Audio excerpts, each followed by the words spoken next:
Say something, David.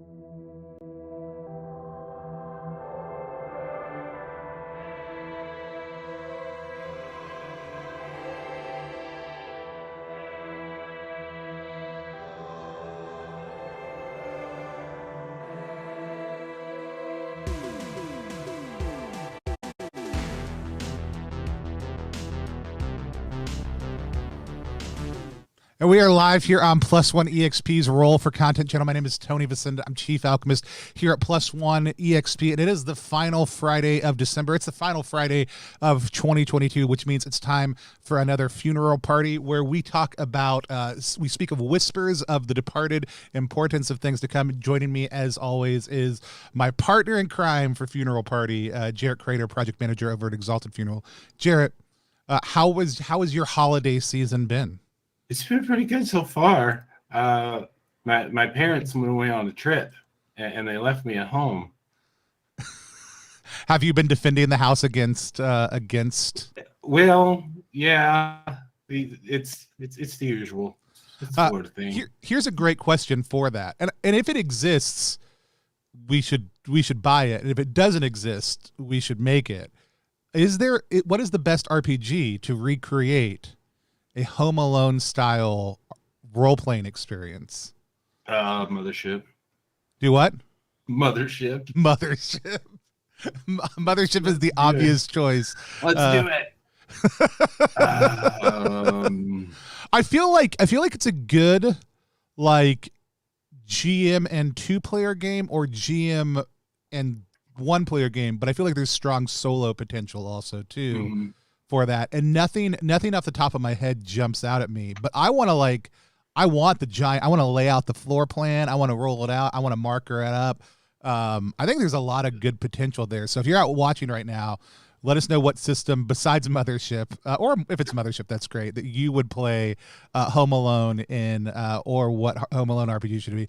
Blake Ryan says 10 Candles, which is a really strong suggestion. Any other suggestions? Go ahead and toss them in. I had a good holiday, except I got COVID right after PAX, and it was very mild, but it just screwed with my energy level and my sleep schedule. So I am constantly exhausted now and working my way back. But I got to go down and see my family on Christmas morning because I tested negative 2 days before that, and we're in the safe zone. But getting 4 teenagers in a household of 6 people to all self-isolate is a task, and so we did it.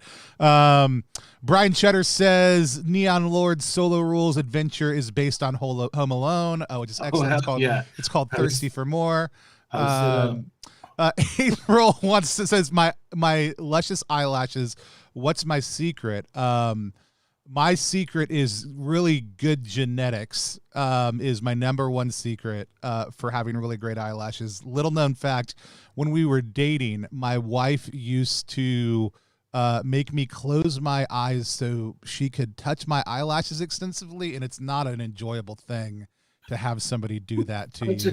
Because she's probably like touching your eyes too. Which no, it's even worse, because your eyelashes are meant to let you know when something's about to invade your eye space. So you're just like, and so your lizard brain is constantly telling you that your eye is in danger while the person is doing it. And so good genetics. When I was in theater in high school, I never had to wear stage makeup because my coloration is just really good for lights and camera work. Captain Blowfish says they would want to play as the Wet Bandits, which actually of course you would. Which actually might actually be the better way to do that game. Like, if the GM is the child who has set up traps that you know nothing about as you enter the house, and you're playing as the group of 1, 2, 3 bandits who are now trying. This is very much an OSR game with lethality just taken off the table in 6, and just like you fail and run away is the fail state. And so the world is dying to know about lots of eyelash talk. And so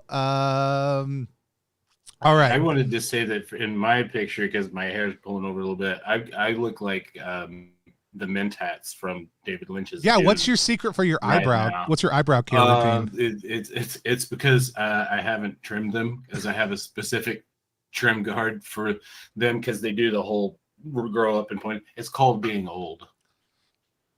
Yeah, I mean I do mine. My ears now are a big thing. Figuring out how to do that. It's great. You found your best barber shop hair cutter when they just trim the hair on your ears and eyebrows without asking you. They're like this, you don't want this, right? And they just take care of it all for you. My next door neighbor is my barber, and it's great. He's actually a barber, and I pop over. Hey Jay, you busy? And I just pop over there, and he's like, I'm just gonna get all this, and I'm like, yep, thanks, buddy. All right. Thriftermancer says sounds like it should be PvP. I 100%. Yeah, I think it's strong. Oh, yeah. Strong player versus player energy. Gorgor Big says I call them antenna, which I think we're talking about eyebrows here. A world building game where you build the house and traps, then a hyper lethal system. That's true. You could actually do it cooperatively. You could do a generation process on the house and traps, and then a hyper lethal system like Dread for the wet bandits to invade. April joining the eyebrow gang, also too. Apparently we're all old. Speaking of old things, sometimes when you get old, you die. It happens, and then eventually they put you on the hearse. So let's talk about what's on the hearse, what's going to be arriving soon at Exalted, hot projects or big announcements that are kind of on the horizon. We're going to look at the next month. We're also going to look a little bit at 2022. These are kind of the first little hints of things to be happening. Jarrett, what do we got? Oh, I thought the song was going to play. It was. I talked the whole way through it. Oh, okay. I forgot this time. I can't hear it. So the long-awaited next OSE Kickstarter coming soon. TM. Where back-end wise, Matt has been doing some meetings with the backer kit and getting that sorted out, and things have been falling in line with all of the art. Some things are at the printer. Some, it's all of the pieces are starting to fall into place for that one. So look for an official announcement with a locked in go time date here shortly. And in that related department, last couple of weeks, Anna, Kristen, and I have been working with our printer for Herbalist's Primer, and that is getting real close. That one has moved out of the proof stage, and has pre-release PDF has gone out to backers, and everyone loved it. And I just want to say that I'm proud. They only found like 5-ish typos, which is pretty solid. It's a big book. It's 360 pages. It is a lot of words. 5 typos in a book that size is a Honda Days miracle. Yeah, it was happy Honda Days, indeed. So that's going good. We're getting the notebooks getting closer. Posters obviously great and beautiful. Zines being worked on and cards are being worked on, so everything is going good. Just as we all know, when you introduced the show, you said this is the last day of 2022, and I was like, hell yeah! Did we skip a year? No. I said 2021. I just misspoke. Yeah. So dang it, Tony. But that being said, everyone knows 2021 is kind of sucked, and all of that is just kind of is what it is. But so we're hoping against hope that there aren't any delays and stuff like that. But I mean, estimated, but just letting everybody know that things are working.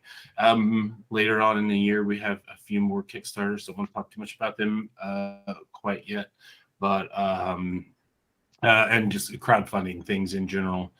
And then the other really cool thing for 2022 is, and we're still trying to settle on a name for how we're gonna what the line is going to be called. But some of you have seen and backed and purchased and owned Arc, and also Forbidden Song. We printed both of those with Mixam, and I'm digging the quality, and it's great for the price point that we can set it at, and it enables us to put those barcodes on those books and get those in your friendly local game store, in your brick and mortar shop.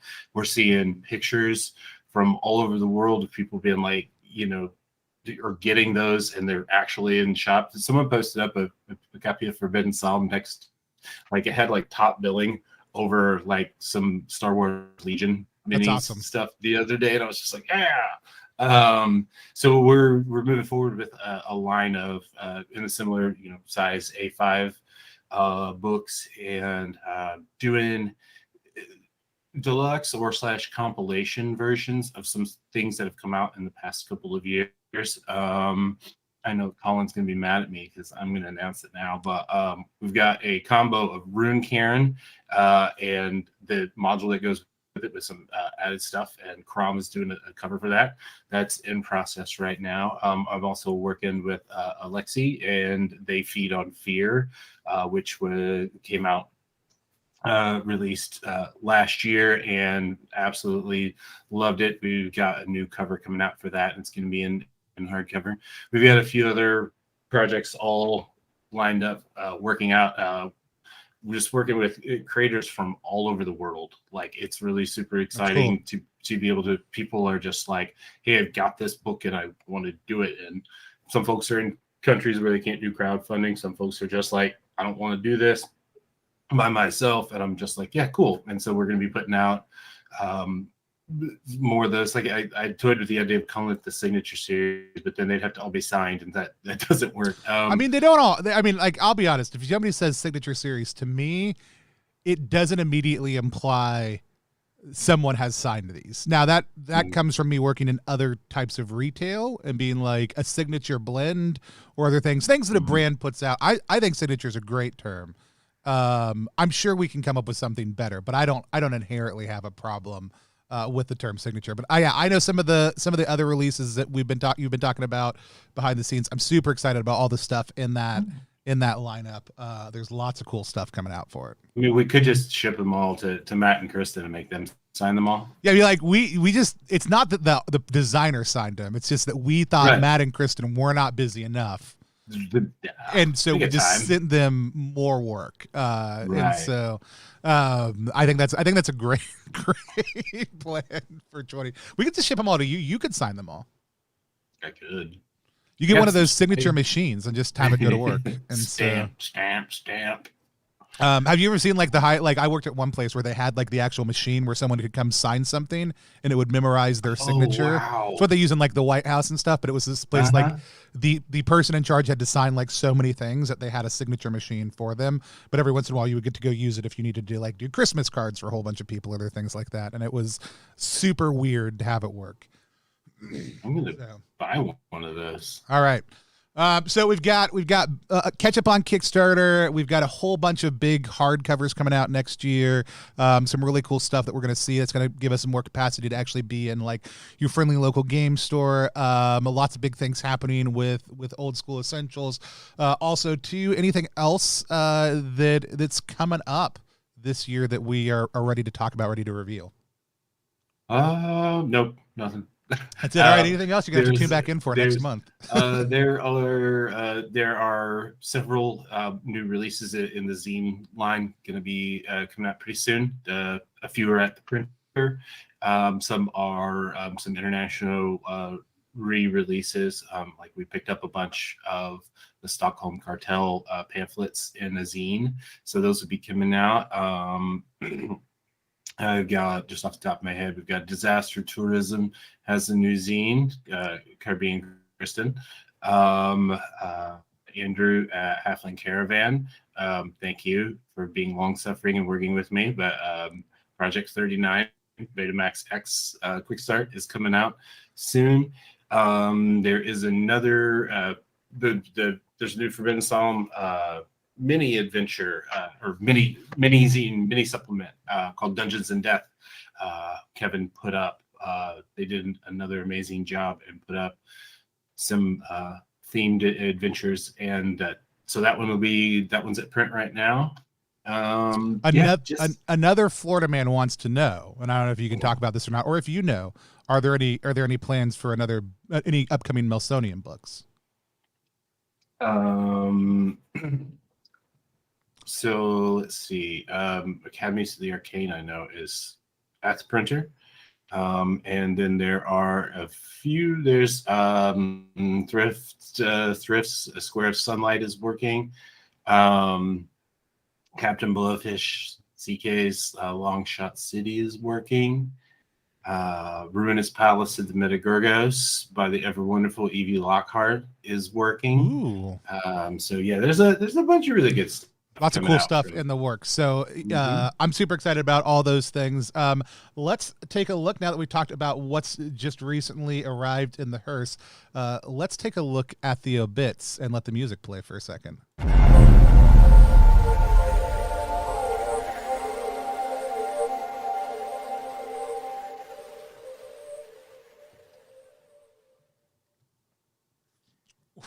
I just lost track of everything. Should you just close every browser? No. I just accidentally scrolled up on everything. By the way, all the music we're listening to, Halo Hand, a member of the Necropolis, put together for us, and absolutely love getting to. I mean, we don't get. Jarrett and I literally can't hear them when they're playing, so I'm just like watching the sound waves, but there are all absolutely phenomenal, and we're super, super grateful for that. Let's talk a little bit about what's nearly or about to be dearly departed. What's nearly departed? What's about to go out of print or that we're running low on stock on? Yeah, so various and sundry things that Fiona curated for the Black Friday sale, super limited quantity things. A lot of that stuff came in and blasted out really, really quick. As far as in-house stuff printed, short run stuff, a lot of things are currently at the printer and, behind the holiday backlog. It happens. So they will be shipping and coming in. I'm kind of getting a note here every few days being like, your order is shipped. And I was like, oh, cool. I forgot I ordered that. I mean, I didn't forget I ordered it. It's just, I ordered them all stacked, knowing that I wanted to get them in before holiday. So as soon as holiday clearance is out, the next ones. So yeah, just a bunch of, like I said, our short run zines. Those are all going to be restocked soon. And then, the zines I was part of with Cave Full of Spiders, that Forget Everything You Thought You Knew About Red Robots, Beans RPG, and the new coming soon. Well, it's available at Spear Witch. I need to send them to the warehouse for Exalted Funeral. The new Leisure Dream catalog. Those are going to be Lizard Last Prince print runs on those. So they kind of became these like really fun things as a way for people to push their orders over the $100 mark to get the free shipping. Yep. So we kept a bunch of those in stock, and I feel like they've lived their life cycle. They were pretty fun. So going into next year, there might be something else wacky coming up. Awesome. Cool. I am super excited about that. We're having a little bit of a video issue. We're going to keep on going. And I did just turn the music off that was playing behind us for a second. But you'll be able to see our beautiful mugs in just 1 second. Cool. What is dearly departed? What's recently gone out that people just can't get now? I have not actually looked. I failed at my co-hosting duties. That's all right. That's all right. Oh, it's okay. I have Slack open. And we can't go to the next segment because our supplies to summon a spectral shade are not working properly. And so we've lost ourselves in the aether. So you got time to look that up, to check that out, see what's going on. So Yeah. Other than like me personally dropping the ball with not getting Beans RPG printed in a timely manner, I think everything else is stock is hanging in there and staying up. 1 second, I'm gonna do a magic trick. Do you like that magic trick, Tony? I love that magic trick. Nobody else got to see it besides me. Right. Well, awesome. No, that's great to hear that you've been mostly on top of everything except for Beans. And so with that said, we are going to segue into our next segment, which is the eulogy.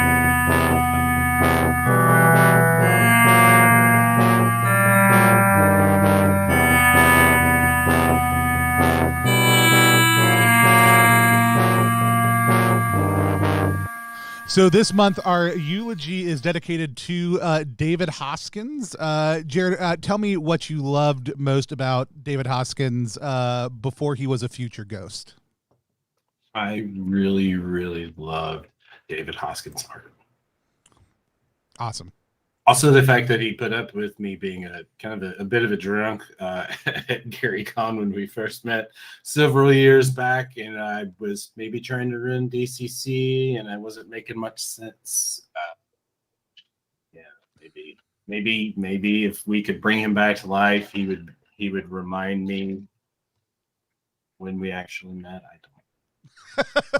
But well, I know we met there. We played some DCC and goofed off and gamed.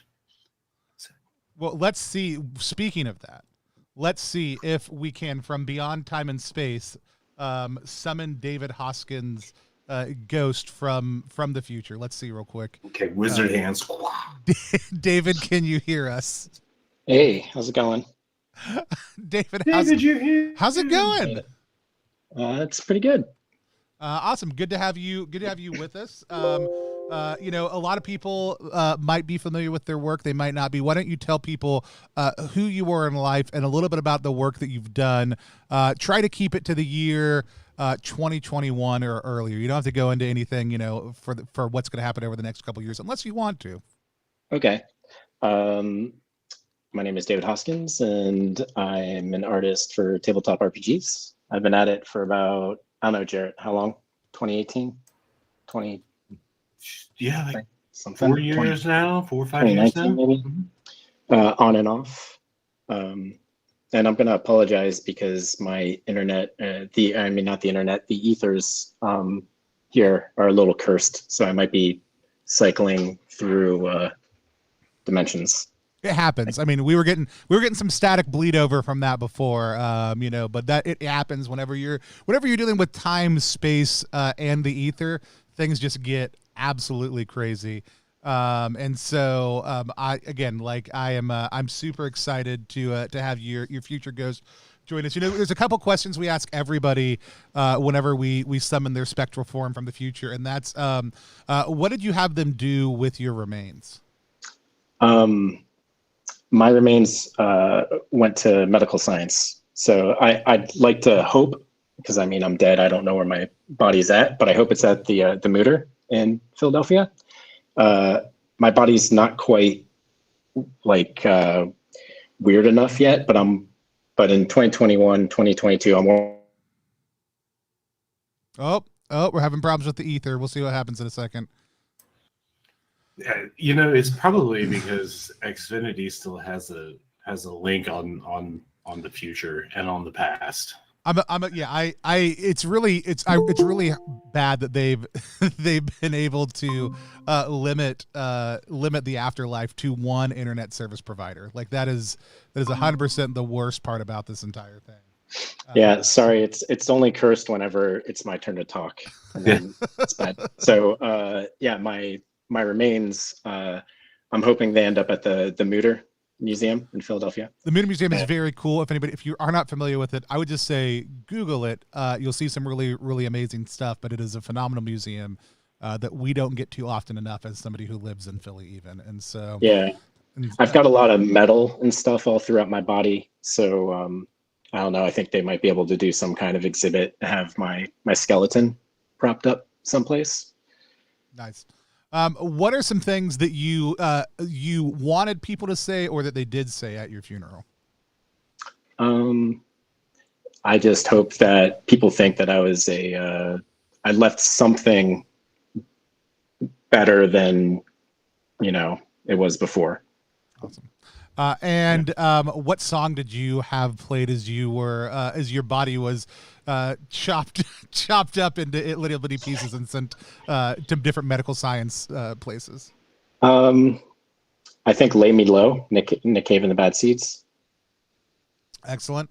And then what's one game somebody else made that you wanted to be buried with? I think that you could build like a mausoleum around me after the mooter was done with my body. You could build a mausoleum out of Planescape and Dark Sun boxes. Excellent. And then if we all ended up, which if we do or don't, if we all end up in some sort of Valhalla-like afterlife, playing one RPG for all of eternity, what do you hope the theme and the core mechanic of that RPG are, and what's in your cup while you're playing it?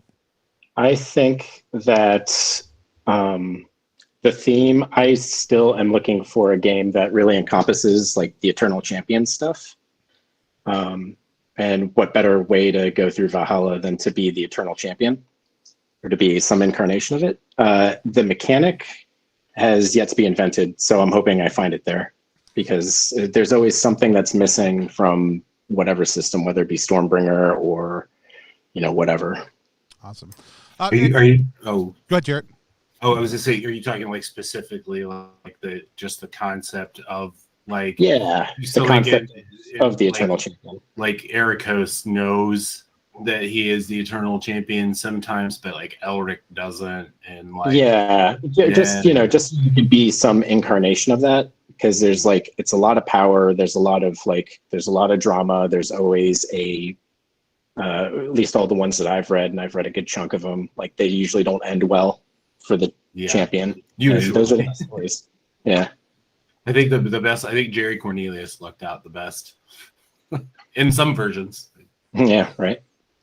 Awesome. And the next question is, if you're watching right now, if you have questions about David's work, about what it's like to work in art and RPGs, other specific games that he's contributed to, other things like that, feel free to drop them in the chat. We'd love to bring them up. But what is both an artist and as a games creator and content maker, what are some of the things that inspire you? Like, where do you look for inspiration?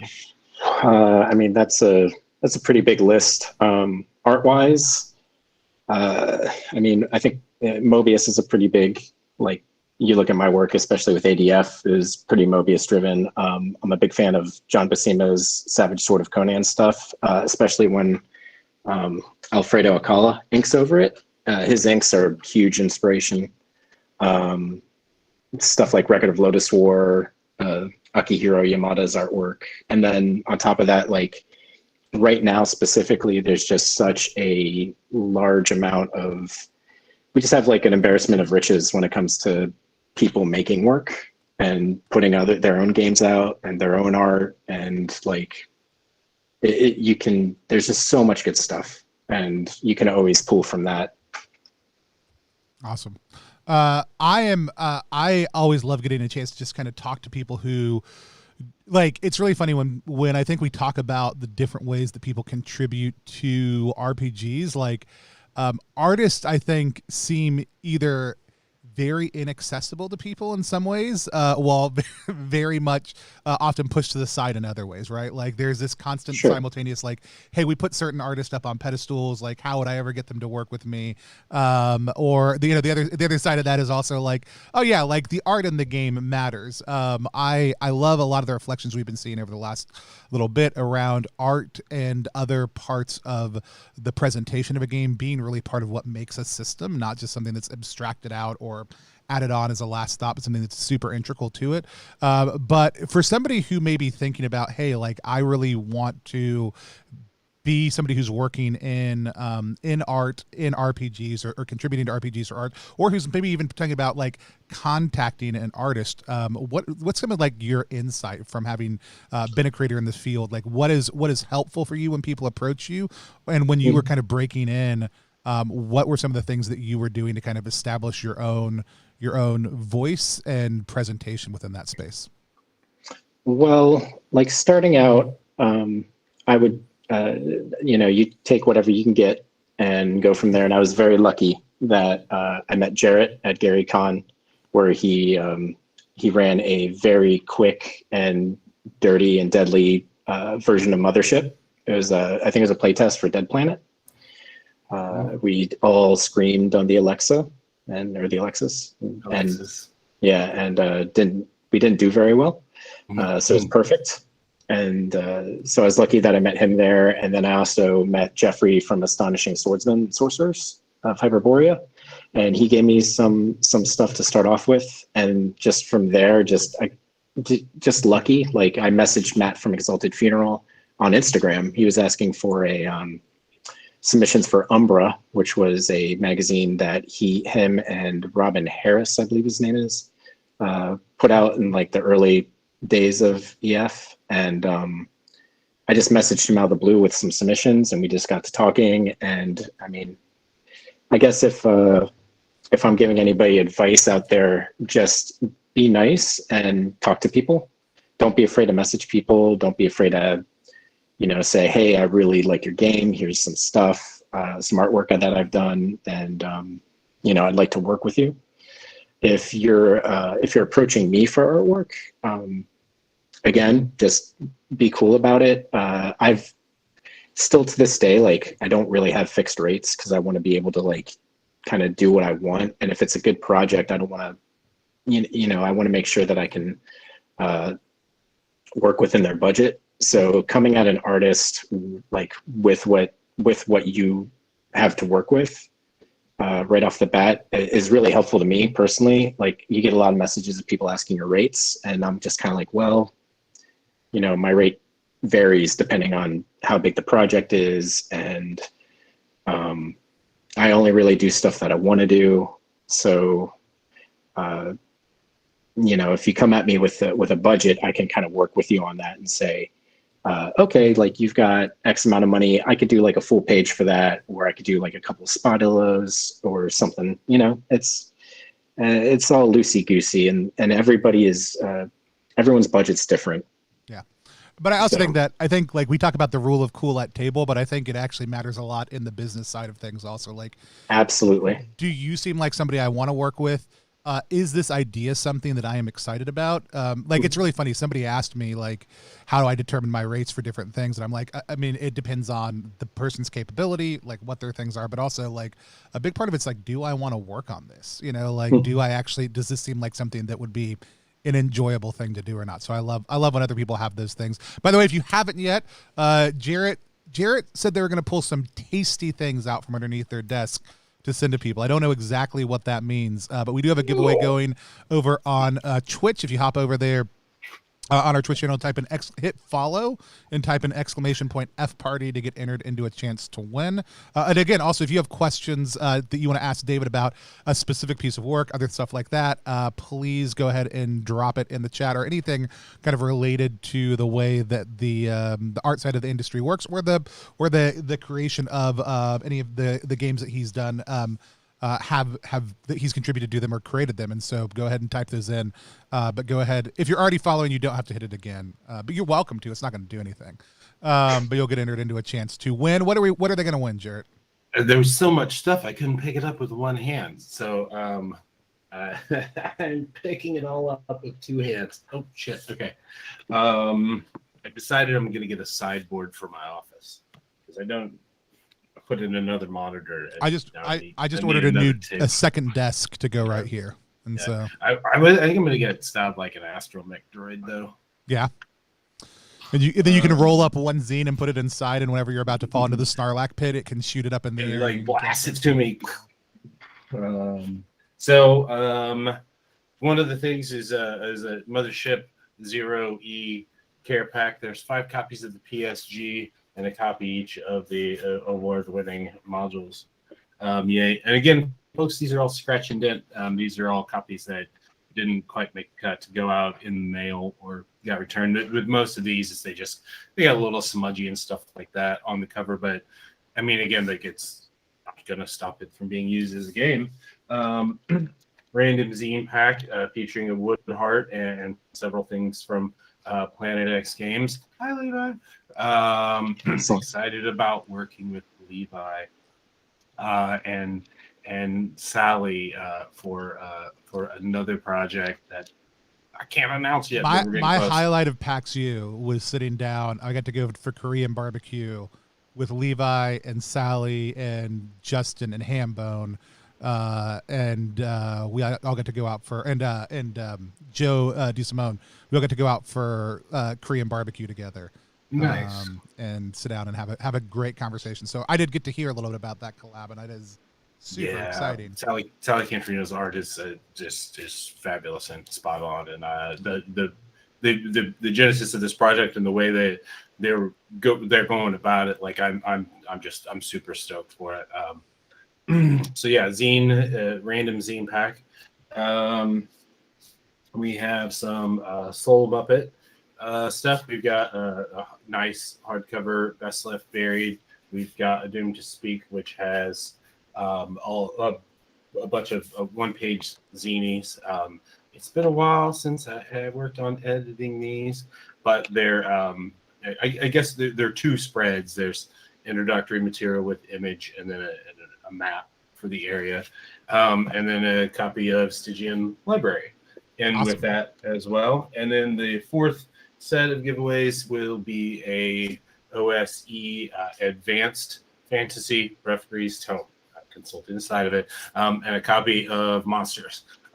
Again, like I just said a few minutes ago, these are all scratch and dent. These all got a little bit dinged and danged beat up, so these aren't brand new, but they work for games. Which all the games in my library are 100% pristine, so that's why I never win. And so you can't play a game if there's a dent on one of the pages. I mean, come on. I know. Well, David will attest that in our Slack chat with our warehouse, I'm like, please send me the scratch and dent stuff, because it's not. I don't personally need pristine copies and stuff like that. Shout out to Matt Bovey and Jenna Valeri at Flying Cloud, our US warehouse. The other day, it's a funny story, and I can relate this story because I think it's great. We had a customer order a package in New Caledonia, Australia. And they received the package. No damage to the box. Nothing on the outside. Nothing that would make you think that when they open the box, in the midst of the book, there would be a big stab in the middle of the book. So when I posted to Matt at the warehouse, I was like, "Send me the scratch and dent stuff of other things, right?" And he was like, "Oh, the New Caledonia treatment." And so yesterday, when my box of stuff that I ordered, some contributor copies and a copy of Haunted Almanac and stuff like that, I got this really long, like almost 4 foot long box, and I was like, "What the hell, Matt? Are you just messing with me?" Like he posts, there's a bunch of extra paper and stuff in there. So I pull out all the paper and I pull out my 4 books and my shrink wrap, and then there's this like long white tube looking thing, and it's like packing foamish material packed around it, and I pull it out, and it's a machete, and on the box it says the New Caledonia DIY kit, and I'm like, Matt Bowie wins. Matt Bowie wins the year. Just wins the year. So I will. I don't know. I'll try to see if I can bring that to Gary Con. Awesome. Just for the long-term jokes. We've anybody who wants the New Caledonia method custom made by Jarrett, go to Gary Con and you can get it taken care of.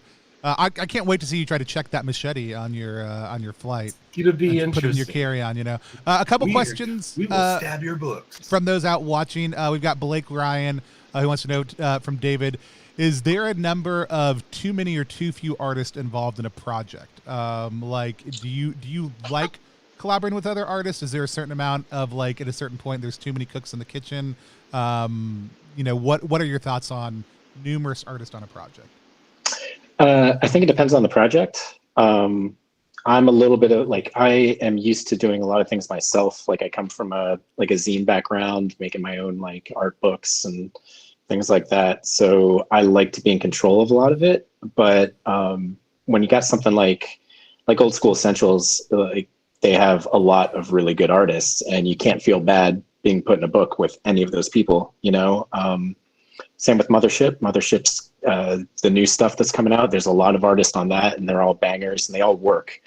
So just so long as all the artists are good for the project, and it's up to someone else to arrange it so that they look good together, If somebody's hiring numerous artists, like, what's the best advice they can give you when they're giving you your portion of the project? Like, what helps kind of keep communication fluid between what everyone's doing? Jared, if you have thoughts on that too. I was about to say that's a project manager problem. That's but no, I mean, if you're with me, I've been lucky where people seem to want me to just do my thing, and a lot of times I'll get some direction, but they just kind of give me, like, here's the page it's going to be on, here's what it's about, and then they let me do a thing. A couple exceptions to that recently has been the stuff for Mothership. Sean McCoy is very particular, and all of his, like, we worked really closely, and I think the pieces turned out pretty cool. But that's just because our personalities, I think, match up pretty well, like our attention to detail. So yeah, I don't know. It's like everything is so situational. Yeah, that's going to be the pull quote from this entire thing.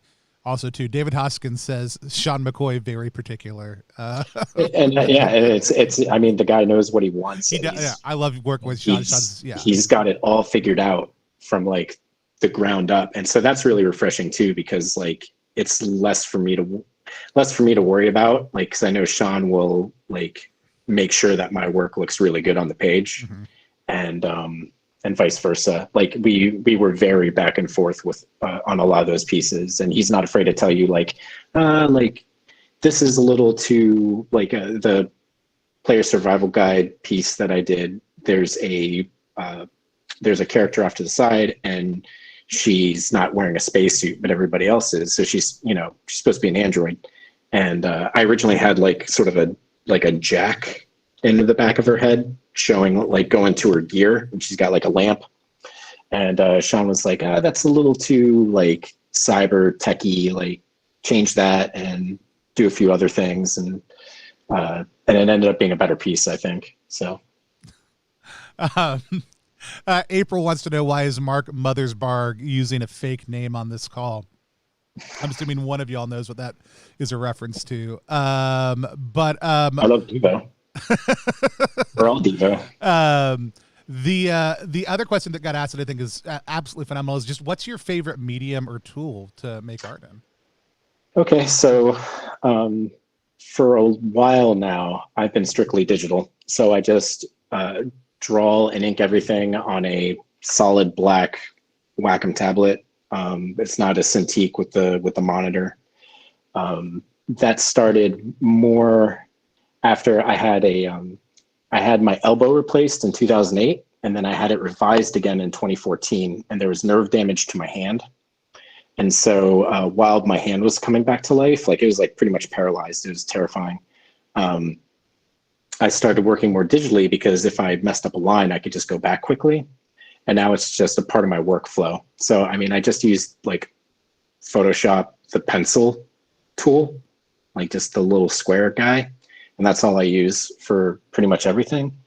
I'd like to get back into doing, like, traditional work with more brushes, Sumi inks, and nibs and stuff like that. But I just haven't had time. I've been really busy, and I kind of bit off more than I can chew recently in the year 2021.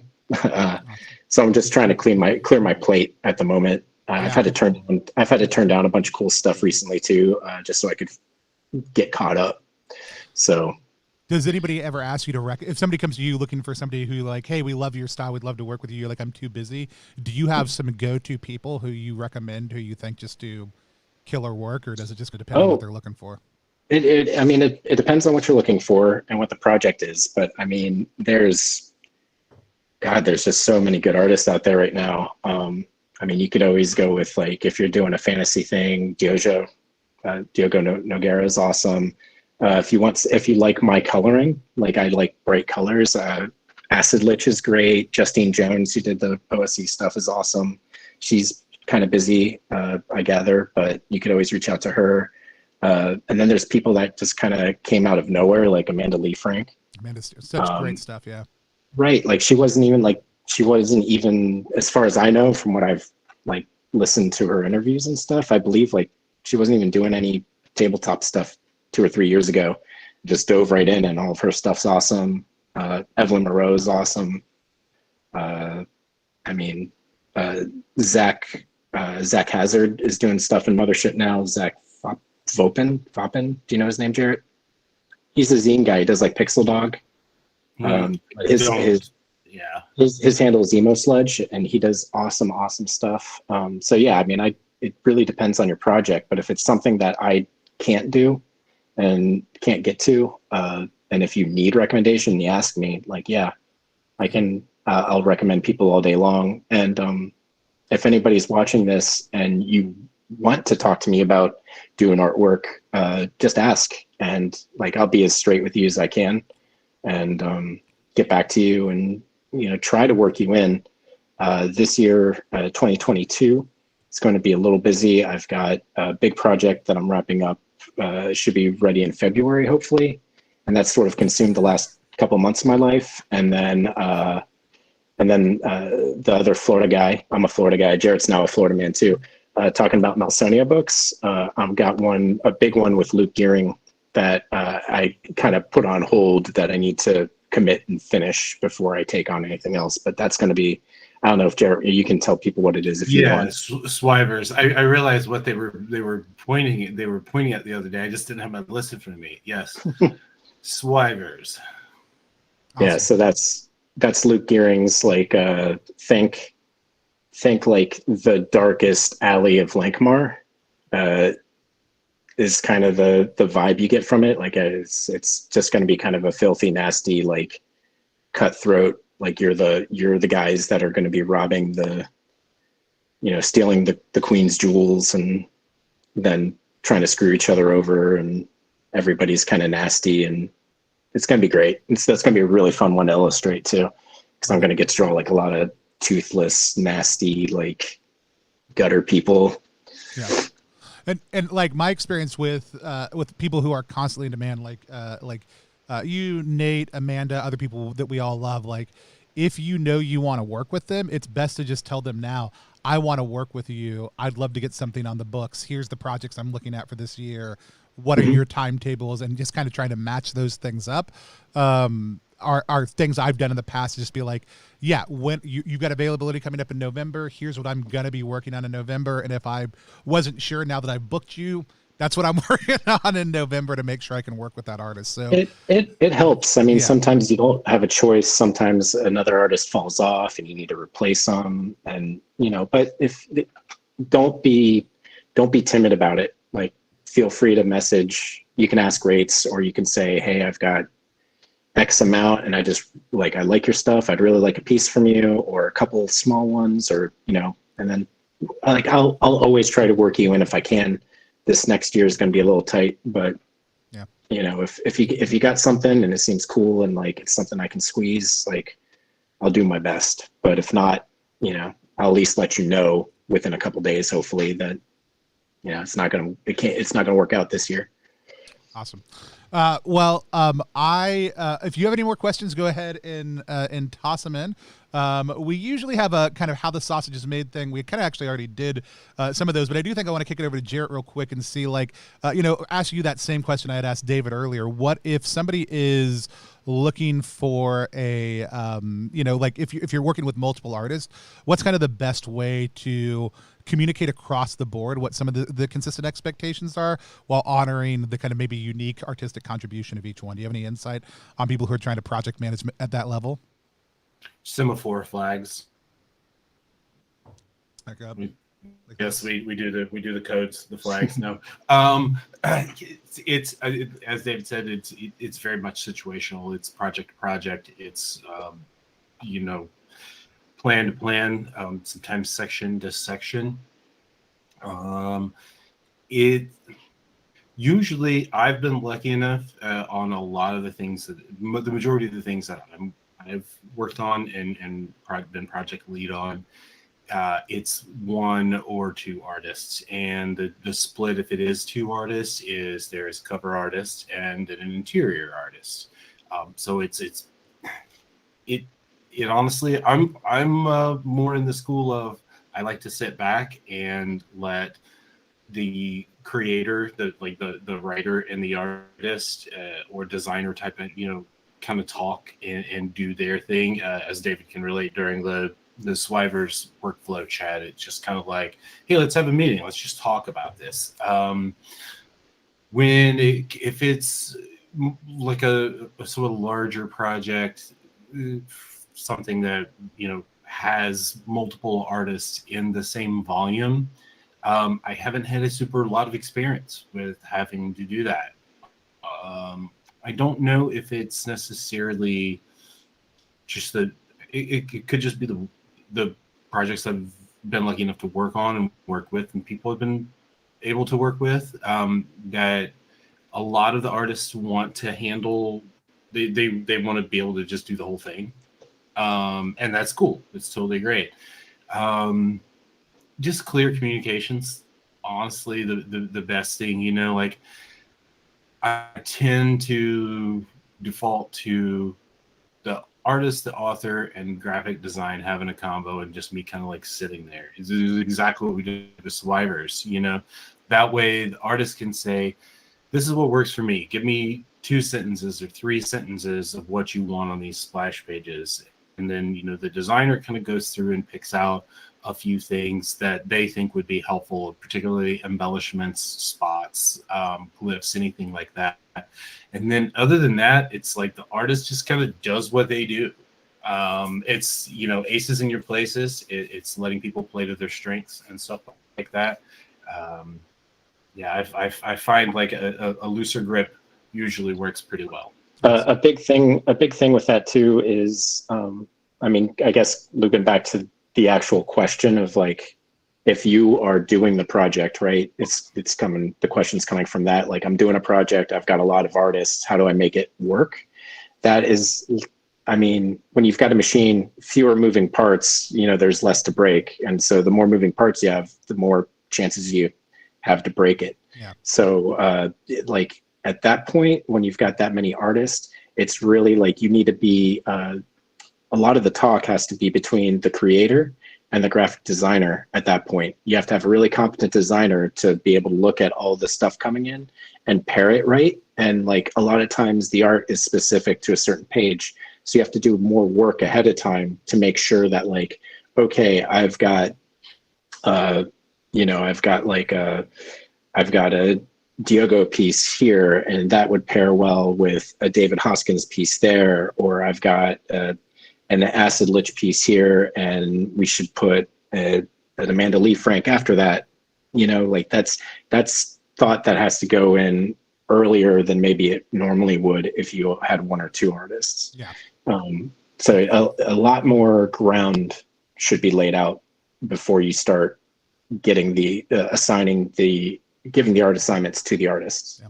And it's we had one for Down We Go. We had one primary artist, and we had 3 other people do spot work, and they were all competent pros. But it worked differently with each one of them. Where for some of them it was like, here's all the art we've already got done, so you get a sense of the style. But we're just showing it to you so that it matches. You do what you're going to do. Here's the page we want you on. And that was with Johan. Versus with Evelyn, it was like, hey, like you're doing monsters right now. Here's 3 monster ideas. We'd love you to do one of them. You can pick it, and don't worry about the rest. We'll take care of it, right? Yeah. Like, because it was like, hey, like there's a mix of pieces we're trying to fill out, but also artists we're working with, what their expectations are, what their timeline's like, what they can do, and when they can do it. And that with Carl with Skull Fungus, it was literally like, hey, he had a piece of art already done, and we really wanted to work with him. So we were like, yeah, we'll take that. We'll figure out how it fits in on our side, rather than coming to you with the expectations for what that looks like, the other way around. And so, which is, I think, a much more rare situation, but still it was easy to fit because it was already monochromatic, which is where we were at. And it was just a great kind of meeting place where we could just kind of fill in here. We'll build some content around that art piece instead. But every single one of them worked differently, and it was my job to be as developer to be like, hey, Marcus, who do you want to work with? What things do you think that person's style would bring to this? What are the things you would be excited about seeing them do? I'll go take care of some of those conversations. And so, this was a really good question. And who posted that? That question was from, it grew out of the question that Blake Ryan asked, I feel like, which was, is there a number of artists that are too many or too few to be involved in a project? Gotcha. This is a great question. I really like that. Thank you, Blake. And so normally we do dark expressions at the end, which is our chance to kind of talk about things. But we do have a little bit of a sneak peek art that I want to show before we do draw. And David sent me this. It's for a project we can't talk about yet, apparently. It hasn't been announced, and the whole piece hasn't been shown yet. But I want to give you guys something just to, like, my social media has been pretty dead because I've been working on this thing, and it's just taken a long time. So I am doing stuff, and hopefully people will like it. Yeah. So I've got it popped up on the screen next to us. What can you tell us about this piece? It is for, you can tell us about what were you asked to create for this piece, and kind of what was your approach to putting it all together? How about that? God, that might give it away too. It's an OSR property. It's people like it a lot, and that piece is for like magical items and treasures and stuff like that. Awesome. So I was in the mood to draw skeletons. Spoilers, there's going to be skeletons, and they're going to be pissed. And the best skeletons, I always say, like, just don't pay attention to like real bones, just make up bones and just go for it. And I love the blend here of like, you've got, mixes of what they have on them, what they don't. And some of them even have this feeling of like there's still flesh covering certain parts of these, even though other parts.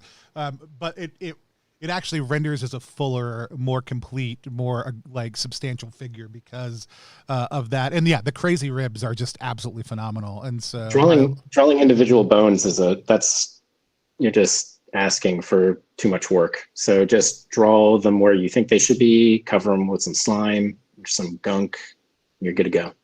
Love it. Well, I'm super excited. Can't wait to see. I like that you took the face off the main character also too, because I know that would have given it away right off the bat. And so he's just in shadow. Right. I originally had like kind of the 3/4 kind of light on the head, and it looked better as like this anonymous like character. I just assumed it was Dave from Mothership, and so that Dave. I was gonna say I really enjoyed I've been playing a bunch of Jedi Fallen Order this past week because I I have a computer that can run games that are like 3 and 4 years old now. Yeah, great. But I have absolutely wretched acrophobia. Cannot stand heights whatsoever. So as you know, it's a lot of jumping and spinning and flying and falling down holes and stuff. And I've been really paying attention to the way that the modeling in that game and in other games works when it comes to what you actually physically do when you climb and when you fall. And I just wanted to say, like the left foot on the abutment there, like you can just tell, like he's trying to reach out, and then the right leg is like trying to get him like situated enough to not drop down completely, and then still grab. Like it's it's almost like you paid attention in anatomy and things like that, David. Yeah. I try to get like in some of the other ones, some of the other pieces that are coming up. There are a couple of ones that have some like real like kind of twisty, reachy, exaggerated kind of like to show the motion, you know. Yeah. And so I've been working on it. The only thing it's missing is pouches. Sorry. I can still go in there and add some pouches for you. The captured action in this image is tremendous, and so Indiana Bones is Chad's suggestion. No, it's excellent. I mean, more pouches is never a bad thing. You know what I'm saying? Like that's I mean, it's what made Rob Liefeld's entire career. I know. I just need to. I need to take the time that I'm taking to draw feet and put that time on pouches. There you go. And teeth, like 50 teeth. Yep. Well, thanks so much for sharing it with us. I may shoot you over the dark expression questions. We can maybe drop a couple things in there, or maybe we can get on your lineup to have you do a couple illos in that if we ever turn it into something in the future, also too, rather than just making you come up with a whole bunch of weird things with us right here on the spot. With that said, if you have not hit follow yet, and you have not typed in ¡FParty to get entered into a chance to win the giveaway, go ahead and do that now because we are about to draw those giveaways. No, David, it's been so cool to get to I have Jarrett drop me all the different I have some of your work sitting here on my desk. Other pieces I was like, I don't have that yet. Jarrett sent it to me. And so it's been great to look through the different styles that you pull out, color palette versus monochromatic versus, the red and black ink work that you did on your, is it black? It's Black Knight. My brain doesn't work right now. Thank you. Yeah. Is just also tremendous. And so it's been super great to have you here with us. And what are some of the things, I know you can't talk about a lot of them. You can't talk about this one. What are some of the things that are your projects that you can talk about that you're hoping to get a chance to work on over the course of the next year? Well, I want to finish Swivers. That's my main goal. After this is done, Swivers. Then I'd like to do.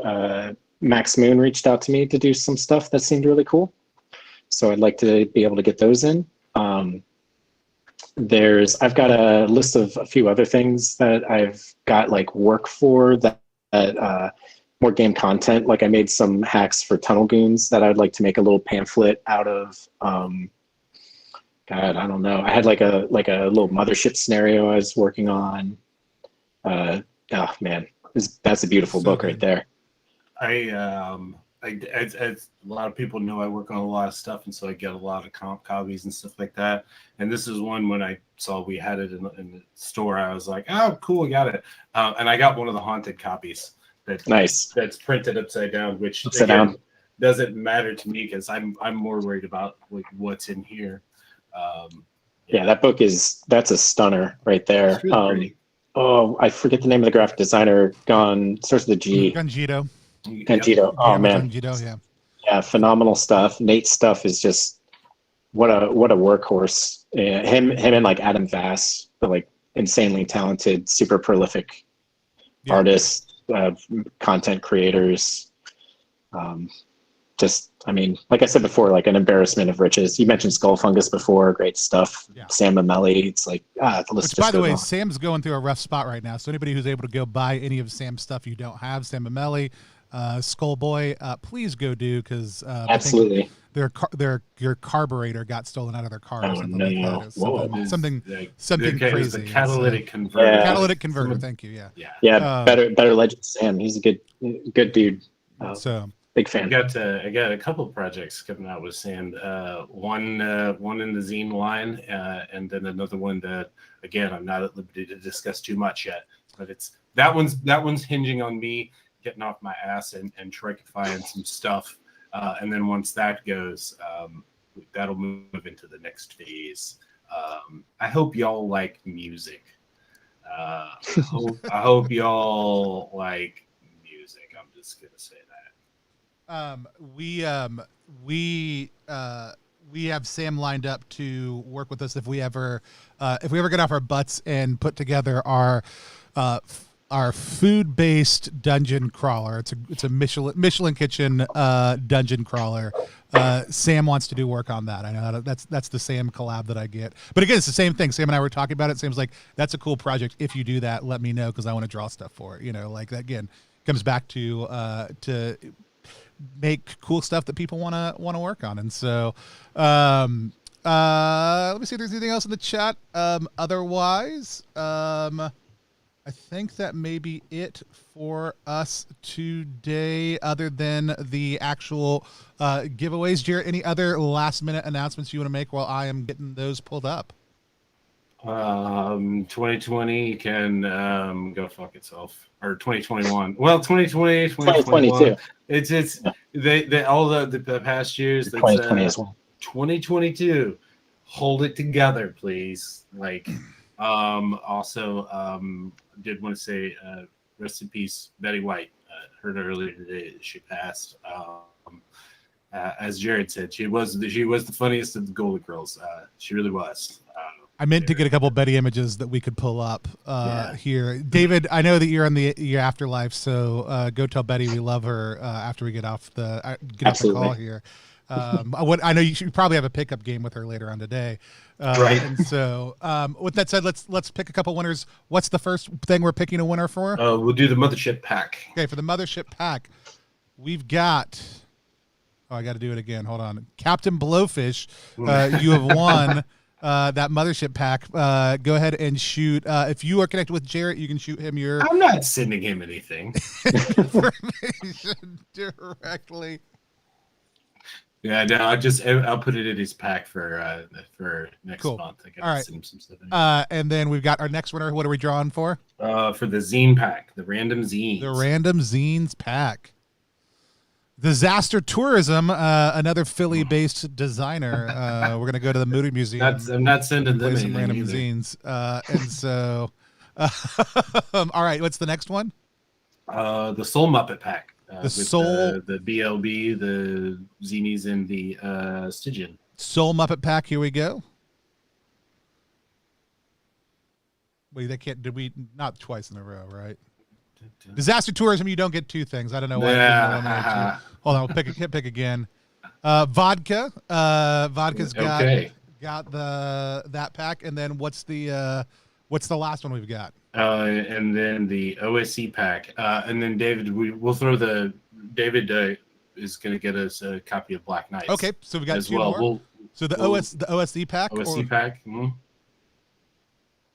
We've got Chirotherapants. Okay. Chirotherapants. If you reach out to me over on Discord, Tony +1, or over on Twitter at +1exp, we'll get your details and get that taken care of. And then for the copy of Black Knights, we've got Duval Man Dice, another I believe PA, I think middle PA person. You know, like got a lot of good stuff coming to Pennsylvania. We've got that copy of Black Knights and that's everything, right? That's it. That's all the things. Excellent. We are going to let you know who our next guest is in the new year. If you have suggestions for people you would love to see, feel free to drop them in the chat right now. But even better, shoot us a message over on Discord or add us over on Twitter at +1EXP to let us know who you'd love to see us chat with. We got a couple of great suggestions for people for Jared to reach out to. If you are somebody whose details, if you don't have direct connection with Jared and you're somebody who won something, feel free to message me so I can get your email and your address and get that stuff sent out to you. If you know Jarrett, you can just send it to them directly and not involve me at all, cutting out the middleman, which I love when happens. And so, David, thanks so much for fighting the ether and hanging out with us. No problem. Thanks everybody for listening and supporting us and Exalted Funeral. And big thank you to my partner Noelle, who let me do this. It's our 10-year anniversary. So she let me hop on here and talk to you all, and we're going to just enjoy a nice night. So, awesome. And if people want to follow your work directly, where are the best places for them to find you? You can find me at David Hoskins at Instagram and Twitter. I don't really use Facebook much for this stuff, so don't bother. But Instagram and Twitter is where I'm most active. And Jared, if people want to find you, where should they yell? My work email is projects@exaltedfuneral.com, and being taking pitch emails and stuff like that for the new year, setting up pitch meetings here in a couple of weeks, stuff like that. So find me there. Awesome. You can find us at +1EXP across all social media platforms. We didn't stream a lot over the last month, partially due to the holidays, mostly due to me having COVID, and we wiped our January calendar clean because of one, this is totally a personal statement that does not reflect the views of Exalted Funeral.